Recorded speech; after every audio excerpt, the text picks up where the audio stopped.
us over the cliff.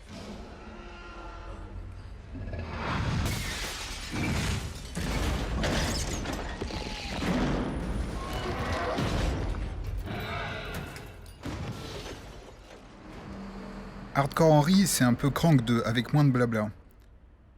Un film d'action SF taré avec du parcours dedans. Filmé en GoPro et tourné dans des conditions mi-professionnelles, mi-improvisées, tournage dans la ville par exemple, procurant au film un effet de réalisme imparable, déjà utilisé dans les Cranks d'ailleurs, alors qu'en même temps le scénario est complètement jeté. Fraîchement sorti de son coma artificiel et amnésique, Henry n'a même pas le temps d'acquérir une voix synthétique en plus de ses membres artificiels que le laboratoire est attaqué par une faction opposée voulant le voler, lui, prototype d'une expérience d'avant-garde, fabriquer des super soldats mécanisés. À peine parachuté du laboratoire aérien, il va être l'objet d'une chasse à l'homme qui ne s'arrêtera plus. Sur mode FPS Survival, le film a été tourné pour 2 millions de dollars via Baselevs, la société de production de Timur Bekimambetov. Il y a des effets incompréhensibles qui participent à l'immersion, des cascades apparemment sans fil, des effets pyrotechniques en pleine ville, des clones téléguidés, dont un au fort accent british.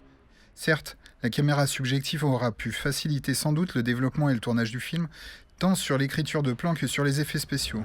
Mais il aura pu avoir son lot de complications aussi. On cherche les raccords de plans par exemple.